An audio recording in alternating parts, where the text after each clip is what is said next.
आज आपण बनवणार आहोत सुक्कं मटण। आता हे मटण आहे, 1-3 पौशर मटण आहे। आता ह्याच्यात आपण पाणी घालूया। हे स्वच्छ धुवून घ्यायचं आहे। अशा प्रकारे आपण मटण छानपैकी धुवून घेतलेलं आहे। आता ह्याच्यात आपण मीठ टाकणार आहोत चवीनुसार, आणि आता आपण ह्याला हळद टाकून घेणार आहोत। हळद मीठ टाकून आपण हे पूर्ण बॅटर कुकर मध्ये वाफवून घेणार आहोत। आता आपण हे सर्व कुकर मध्ये करणार आहोत। ह्याच्यामध्ये आपण कांदा टाकून घेणार आहोत। कांदा टाकल्यानंतर हे कांदा ह्याच्यात असं कुकर मध्ये शिजवून घ्यायचं आहे।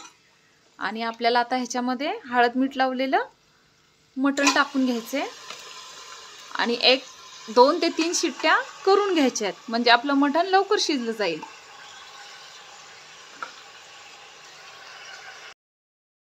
अशा प्रकारे आपण मसाला करण्यासाठी कांदा चिरून घेतलेला आहे, कोथिंबीर घेतलेली आहे, पुदिना घेतलेला आहे, टोमॅटो चिरून घेतलेला आहे, लसूण घेतलेला आहे, खोबरं आहे, आलं आहे। आता आपण ह्याची पेस्ट करणार आहे। कांदा भाजून घेणार आहोत लाल होईपर्यंत आणि ह्याची सर्वांची एकत्र मिळून पेस्ट करणार आहोत।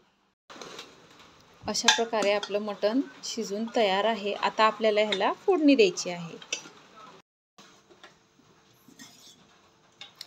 आता आपण ह्याच्यामध्ये तेल घालून घेणार आहोत।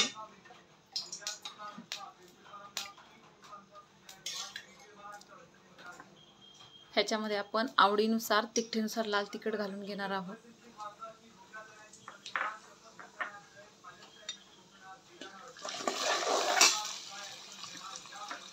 त्यात एव्हरेस्ट मसाला घालून घेणार आहोत।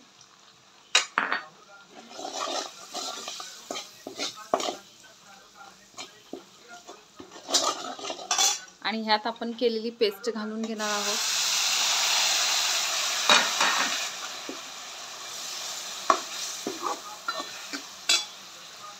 पेस्ट चांगली लाल होईपर्यंत भाजून घ्यायची आहे। छान आपला असा मसाला भाजून घ्यायचा आहे। अशा प्रकारे आपण मसाला भाजून घेतलेला आहे। ह्याच्यामध्ये आपल्याला मटण टाकून घ्यायचं आहे।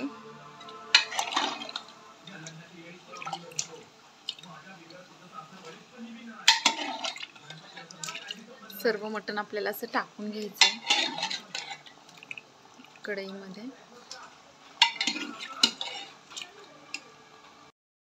अशा प्रकारे आपण सर्व मटण कढईमध्ये घालून घेतलेलं आहे आणि हे व्यवस्थित हलवून घ्यायचे। एक 5 मिनिटं शिजून द्यायचे। मस्त कलर चेंज होतो। 5 मिनिटांनी आपल्याला खाण्यासाठी सुक्कं मटण आपलं फ्राय तयार आहे। अशा प्रकारे आपलं सुक्कं मटण तयार आहे। आता हे आपल्याला सर्व करून घ्यायचे एका भांड्यामध्ये। अशा प्रकारे आपलं मटण तयार आहे। हे आपण आता सर्व करून घेणार आहोत।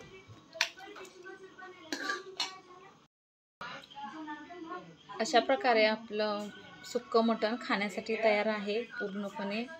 हे पहा, असं छानपैकी झणझणीत असं सुक्कं मटण आपलं खाण्यासाठी तयार आहे। ह्याच्यामध्ये थोडीशी आपण कोथिंबीर अशी टाकून घेऊया।